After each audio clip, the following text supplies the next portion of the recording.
Hello दोस्तों, कैसे हैं आप सभी लोग। दोस्तों, कई दिनों से कुछ बच्चों का मैसेज आ रहा था कि सर जो बिहार पब्लिक सर्विस कमीशन के लिए कुछ रणनीति बताइए कि किस तरीके से ज़्यादा नंबर प्राप्त किए जा सके मुख्य परीक्षा में। तो ये हमारे वीडियो का जो उद्देश्य है वो यही है कि हम मुख्य परीक्षा में जो अभी आप लोगों की मुख्य परीक्षा होने वाली है बीपीएससी की जो मुख्य परीक्षा होने वाली है, ये आपकी परीक्षा होने वाली है, उसके लिए हमारी क्या रणनीति हो। मैं स्पेशली इसलिए इस वीडियो को लेकर आया हूं कि आपके साथ एक रणनीति शेयर किया जाए कि किस तरीके से कि हमारी रणनीति ऐसी हो कि हम जो बिहार पब्लिक सर्विस कमीशन में एक अच्छे पद को प्राप्त कर पाए। दोस्तों, मेरा अपना जो एक्सपीरियंस रहा है, जो लगातार बच्चों का इंटरव्यू लेने का और अपने विश्वविद्यालय के अध्ययन के दौरान, और जब बच्चों के साथ हम लोग इंटरेक्ट करते हैं तो मुझे तो ये समझ में आता है कि मुख्य परीक्षा तथ्यात्मक ज्ञान का तो जो परीक्षण होना था वो आपका हो चुका है, प्रारंभिक परीक्षा में हो चुका है। मुख्य परीक्षा एक आपके लिंकिंग का पेपर होता है। आप सभी लोग इसके पहले भी मुख्य परीक्षा दे चुके होंगे, आपके नंबर कैसे आ रहे होंगे ये तो आप लोग जानते होंगे। अगर मेरे इस वीडियो से थोड़ा बहुत भी आपको लाभ मिल जाए तो मैं अपने वीडियो बनाने की सार्थकता समझूंगा कि ये वीडियो हमने जिस उद्देश्य के लिए हम इसको बना रहे हैं वो उद्देश्य पूरा हो रहा। दोस्तों देखिए, चयन का आधार जो होता है, आपके सिलेक्शन का जो आधार होता है वो मुख्य परीक्षा ही है। बहुत सारे लोग आपको कहते मिलेंगे कि सर हम इंटरव्यू दिए थे, हुआ नहीं। बहुत सारे लोग कहते हैं ना कि हम इंटरव्यू दिए थे। इंटरव्यू कितने नंबर का होता है? इंटरव्यू जो है वो कितने नंबर का होता है? 120 नंबर का, ठीक है। 900 नंबर की आपकी मुख्य परीक्षा होती है। जो नया पैटर्न है, 900 नंबर की मुख्य परीक्षा है। मेरा आप सभी से एक ही अनुरोध है कि जो चीज आपके हाथ में है वो है मुख्य परीक्षा। आप सभी लोग जिनका प्री हुआ होगा, आप सभी लोग तैयारी कर रहे होंगे। एक चीज याद रखिएगा कि मुख्य परीक्षा में अगर 900 नंबर में हमने अच्छा परफॉर्म कर दिया तो इंटरव्यू में अगर हमको 80 या 90 नंबर भी मिलेगा तो हमारा चयन जो है वो निश्चित है। हमारा चयन कोई रोक नहीं सकता। इसलिए प्रयास होना चाहिए, मुख्य परीक्षा पे आधारित होना चाहिए कि मुख्य परीक्षा को कैसे निकाला जाए। देखिए, जो आपका परीक्षा का पैटर्न है इसमें आप सभी जानते होंगे कि सामान्य हिंदी का नंबर नहीं जुड़ता है, 100 नंबर का पेपर है। नंबर आपको कहां से मिल सकते हैं और कितने नंबर मिल सकते हैं, मैं ये ओवरऑल आपको बता रहा हूं कि अधिकतम नंबर मुख्य परीक्षा में कैसे लाए जाएंगे। बिहार पब्लिक सर्विस कमीशन का जो एग्जाम होना है अभी मुख्य परीक्षा, उसमें ज्यादा से ज्यादा नंबर कैसे लाए हम, इस चीज को समझना है आपको इस वीडियो में। तो इस चीज को समझाने का एक मैं छोटा सा प्रयास करता हूं। देखो, जो फर्स्ट पेपर है आपका, आप जानते हो सामान्य हिंदी के नंबर जुड़ते नहीं हैं। सामान्य हिंदी में केवल 30% नंबर आपको पाने हैं, ठीक है। 100 नंबर का पेपर है, 3 घंटे का होगा। अब बात करते हैं, 2 पेपर आपके सामान्य अध्ययन के होते हैं। 2 पेपर आपके सामान्य अध्ययन के होते हैं, 300 नंबर के। अब जो फर्स्ट पेपर है उसमें आप देखो कि क्या है, आप सिलेबस देख रहे होंगे कि आधुनिक भारत का इतिहास और भारतीय संस्कृति है, ठीक है। तो यहीं पे अगर आप देखें कि जो जीएस का फर्स्ट पेपर है वहां पर आप देखते हो आधुनिक भारत का इतिहास,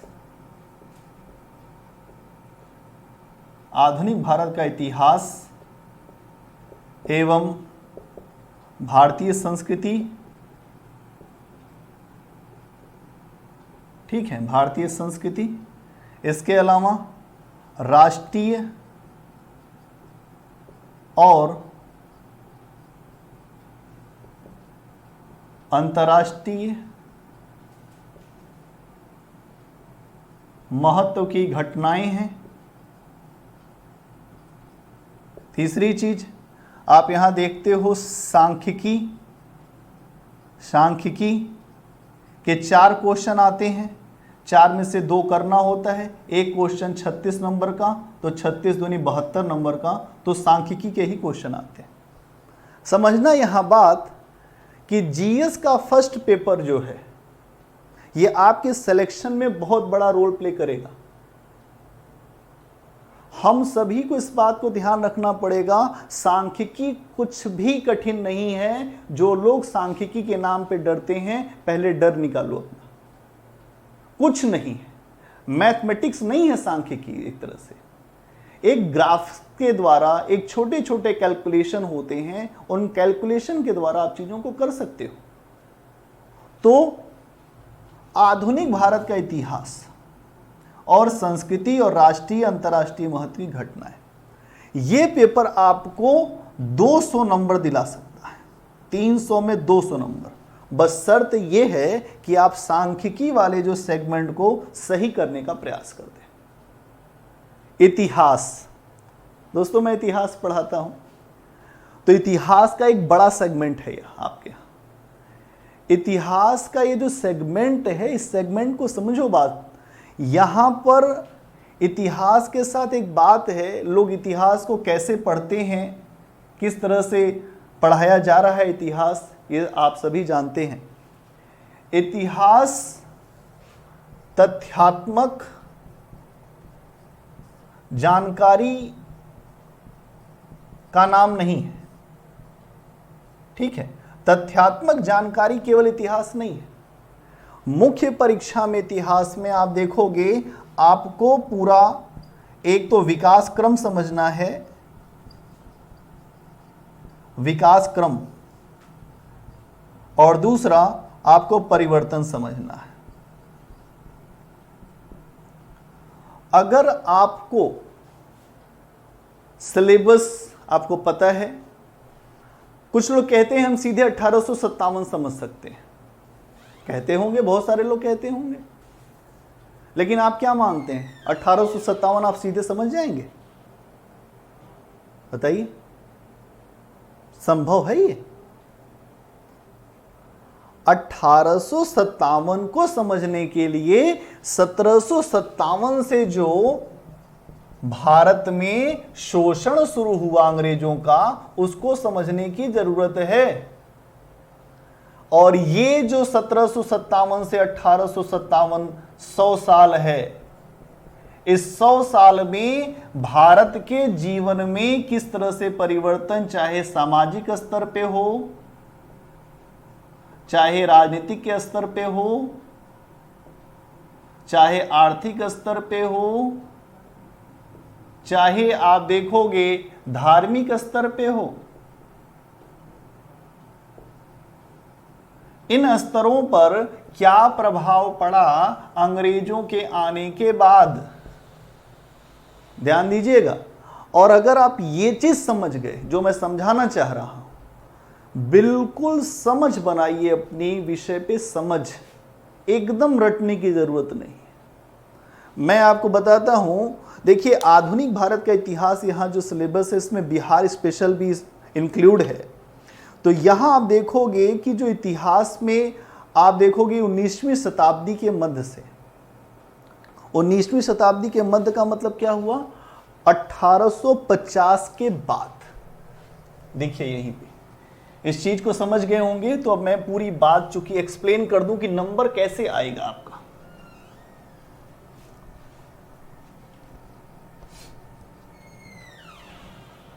आपके सिलेबस में लिखा है कि आधुनिक भारत का इतिहास, आधुनिक भारत का इतिहास, इतिहास इतिहास बिहार को लेकर ना, ठीक है। अब इसमें आप देखिए कि 19वीं शताब्दी के मध्य से, मतलब क्या हुआ 1850 के बाद, साफ सी बात है 1857 इसमें आएगा, ठीक है। इसके अलावा क्या क्या परिवर्तन हुआ है 1850 के बाद, आप देखोगे कि किस तरह से प्रश्न यहां पे बनेंगे। और यहां पर इसके साथ साथ 1850 के बाद भारत में क्या क्या परिवर्तन हुआ उस चीज को समझना है। दूसरी चीज यहां यह समझना है कि रविन्द्रनाथ टैगोर, महात्मा गांधी और नेहरू के विचार, तीन बातें स्पष्ट लिखी हुई हैं। रविन्द्रनाथ टैगोर,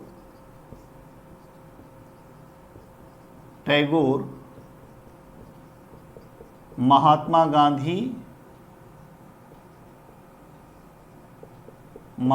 गांधी और जेएल नेहरू,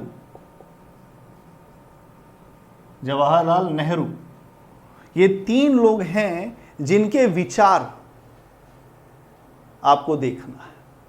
इन तीन लोगों के विचार भी आपको देखना है। और यहां पर आप देखोगे कि यहां पर जो पाश्चात्य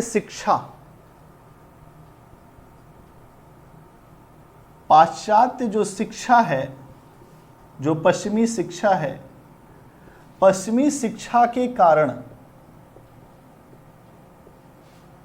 भारत पर क्या प्रभाव पड़ा, भारत पर बिहार पर क्या प्रभाव पड़ा, ठीक है। क्या प्रभाव पड़ा पश्चिमी शिक्षा के कारण भारत पर, यहीं पे बिहार पर क्या प्रभाव पड़ा है, इसको भी समझने की जरूरत है। और जब आप ये चीज समझ जाओगे तो आपको समझ में आएगा कि किस तरीके से यहाँ पर तकनीकी का, किस तरह से यहाँ पर जो लोगों की सोच में कैसे परिवर्तन आया। और इसीलिए कहा जाता है कि पश्चिमी शिक्षा ने ही भारत की जो गुलामी की बेड़ियां हैं उसको काट दिया। शिक्षा तर्क पैदा करता है, तर्क ये सोचने पर विवश करता है कि ये क्या हो रहा है हमारे साथ। और जब आप ये सोचने लायक हो जाते हैं तो आप आराम से अपनी स्थिति का आकलन कर सकते हैं कि हम किस स्थिति में हैं। और जब भारतीयों को अपनी स्थिति का आकलन हुआ तो आप देखोगे राष्ट्रीय आंदोलन शुरू हो गया। अब जब तक आप ऐसे नहीं पढ़ोगे, आप केवल रटोगे तो पेपर में कैरी नहीं कर पाओगे। तो मेरा एक यही एडवाइस है कि आप जो हैं कम से कम, मतलब ये समझ लीजिए कि ज़्यादा बातों को, ये नहीं है कि आपको रटना नहीं है, समझ बना लीजिए कि 19वीं शताब्दी के मध्य से क्या क्या भारत में हुआ।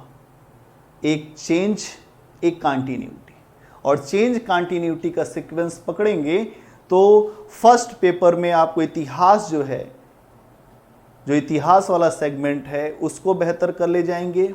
राष्ट्रीय अंतर्राष्ट्रीय जो घटना है, राष्ट्रीय अंतर्राष्ट्रीय जो घटना है वो आपको कैसे फायदा करेगी, इस बात को समझिए कि यहां पर महत्वपूर्ण चीजें क्या हो रही हैं राष्ट्रीय स्तर पे, अंतर्राष्ट्रीय स्तर पे, और उनका प्रभाव कैसे हमारे जीवन पे पड़ रहा है, हमारे देश पे कैसे पड़ रहा है, उसको इम्प्लीमेंट करके लिखना है, जोड़ के लिखना है। जैसे कोई इकोनॉमिक, अगर कोई आर्थिक पहलू आता है या कोई ऐसी घटना घटती है जिसका आपके ज्योग्राफी पे या आपके जो आपका पॉलिटिकल सिस्टम है उस पे जो भी प्रभाव पड़ेगा, तो एक इंटरलिंक जरूर सोचिएगा।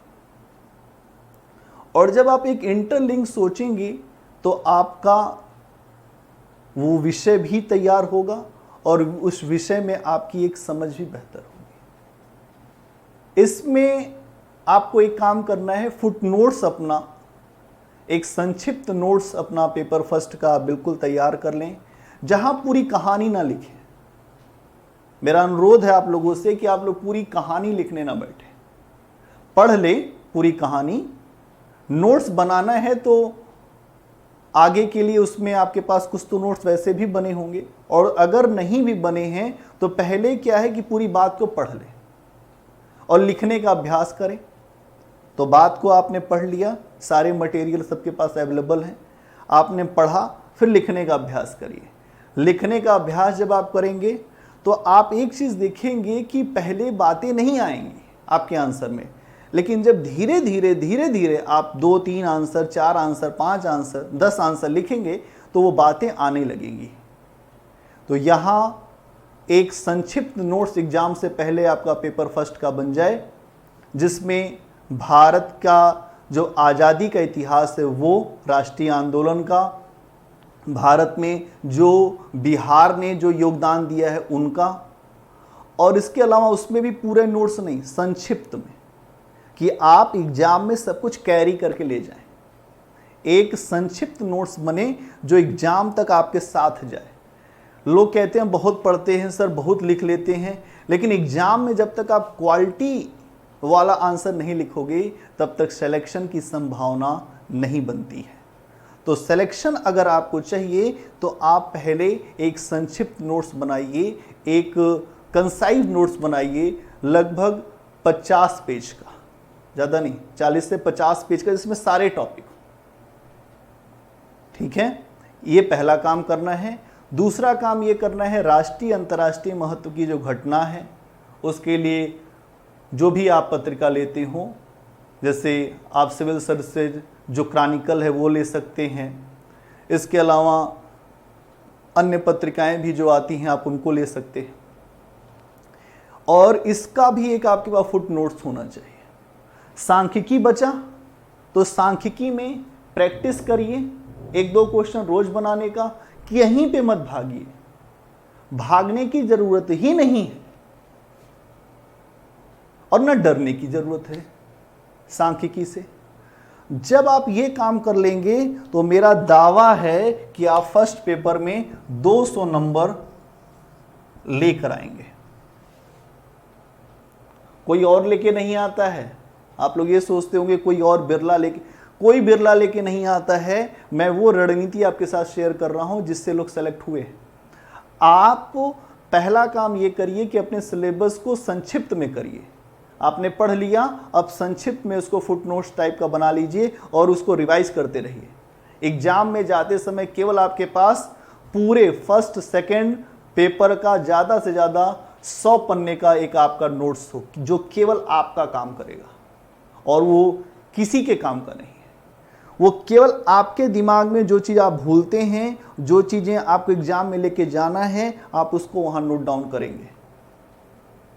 लोग देखते होंगे, आप लोग मुख्य परीक्षा देने जाते हैं, 6 कॉपी 4 कॉपी 2 कॉपी लेके जाते हैं और लगते हैं पढ़ने, कभी तैयार नहीं होगा। जो करना है अभी करो, और अभी करोगे तो इसमें फर्स्ट पेपर में 200 नंबर ले आओगे। ठीक है। दूसरी बात, ये फर्स्ट पेपर का काम हो गया अगर आपका, तो हम बात करते हैं सेकंड पेपर में क्या आता है। सेकंड पेपर में आप देखोगे भारतीय राज्य व्यवस्था। यहां पर आप जो पेपर है आपका, जो फर्स्ट पेपर है, इसमें नंबर लाने के बाद जब आप सेकंड पेपर की तरफ बढ़ते हो तो सेकंड पेपर में आप देखोगे कि आपका सिलेबस जो है सेकंड पेपर में भारतीय राज्य व्यवस्था,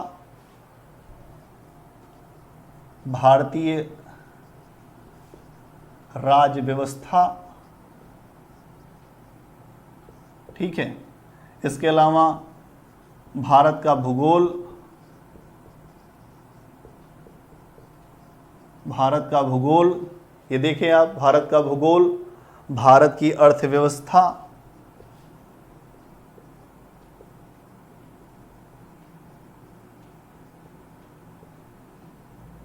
अर्थव्यवस्था, इसके अलावा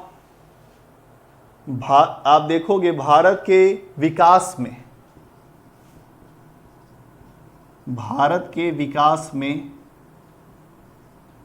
विकास में विज्ञान और प्रौद्योगिकी की भूमिका।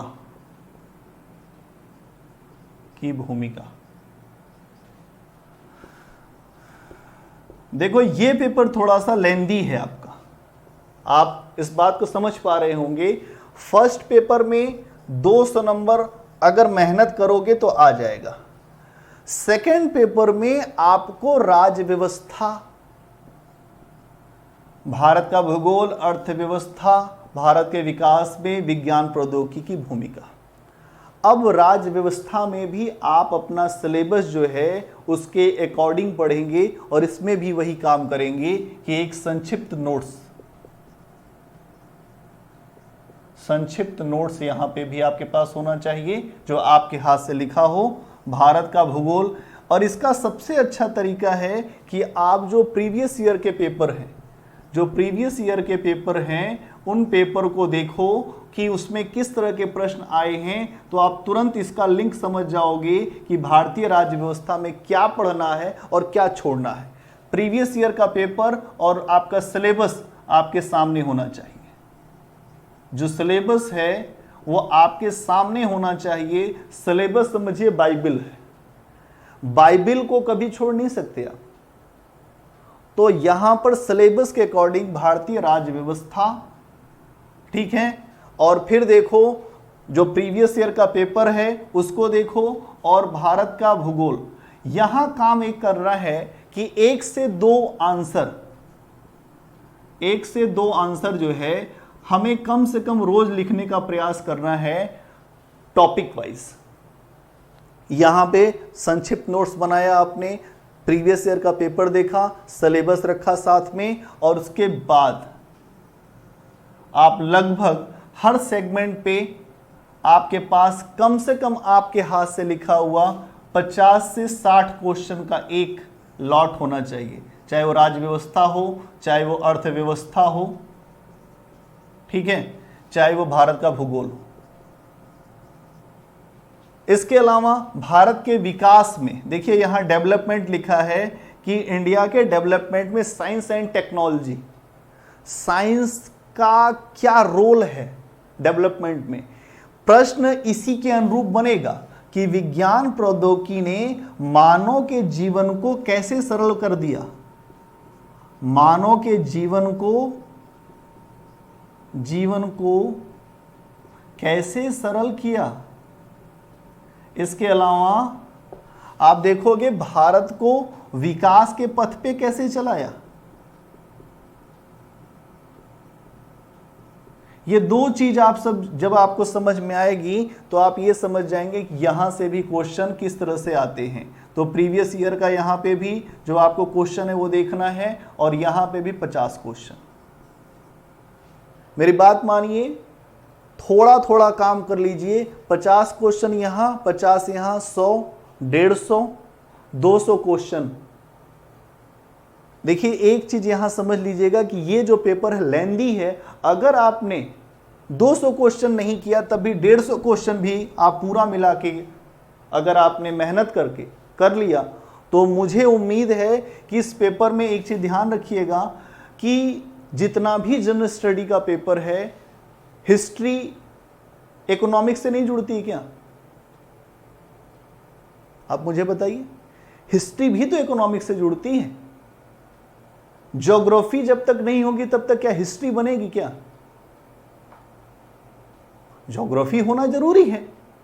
गंगा घाटी के किनारे ही कोई शहर बसेगा या कोई डेवलपमेंट होगा?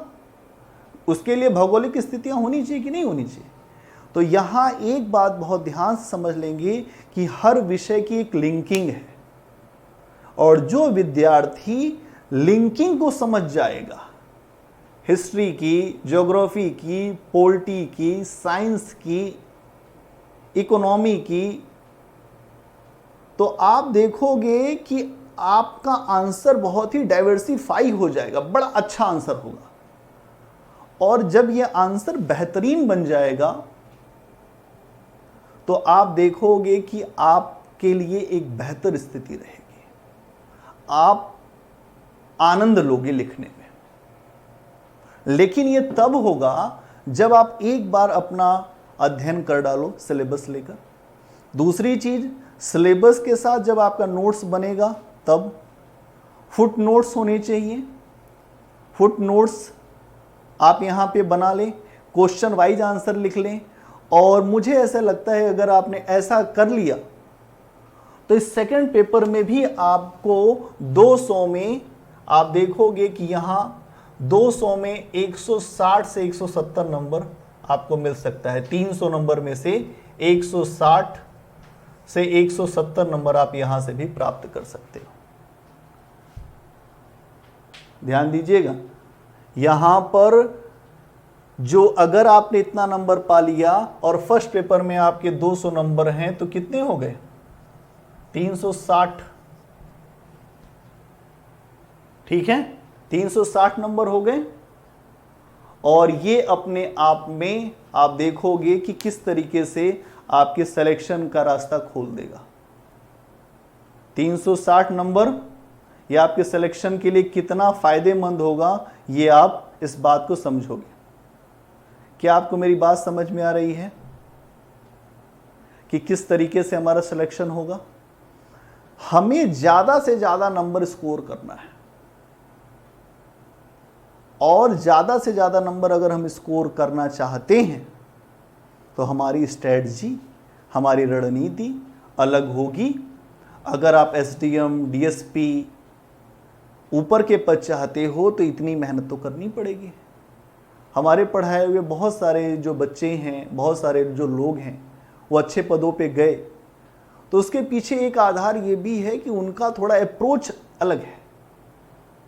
आप कंपटीशन ये मत समझिए कि कंपटीशन बिहार में भी बहुत अच्छे बच्चों में हो रहा है, और अगर आप आंसर नहीं लिखेंगे, आप मेहनत नहीं करेंगे, केवल मुख्य परीक्षा देने के लिए बैठ जाएंगे, तो फिर बहुत दिक्कत है। तो मेरी बात मानिए, पहले आप अपना संक्षिप्त नोट्स बनाइए, एक इंटरलिंकिंग करके पढ़िए, और आपका एक बेहतर नंबर आएगा, और ये मेरा विश्वास है। आज इतनी ही बात। अगले लेक्चर में मैं बताऊंगा कि जो ऑप्शनल सब्जेक्ट हिस्ट्री में आप कैसे ज़्यादा से ज़्यादा नंबर प्राप्त कर सकते हैं। 300 में कैसे आप 200 के आसपास का स्कोर कर सकते हैं, 190, 200 का स्कोर, जो बहुत हैंडसम स्कोर है हिस्ट्री में। तो अगली चर्चा हमारी उस पर होगी। आज अगर आप ये काम कर ले गए तो फर्स्ट पेपर में मेरा दावा है कि आप 200 नंबर से नीचे नहीं पाएंगे। सेकेंड पेपर में अगर आपने मेहनत कर दिया तो 170 नंबर तक आप खींच ले आएंगे, और यहाँ अगर 360, 370 नंबर आप पा गए और ऑप्शनल में आपके अच्छे नंबर आ गए, ऑप्शनल में अगर मैं मानता हूँ कि आप यहाँ 360 नंबर भी पाते हैं और ऑप्शनल में 170 नंबर मिलता है, तो यहाँ पे आप देखो 13, 3, 1, 4, 1, 5, 530।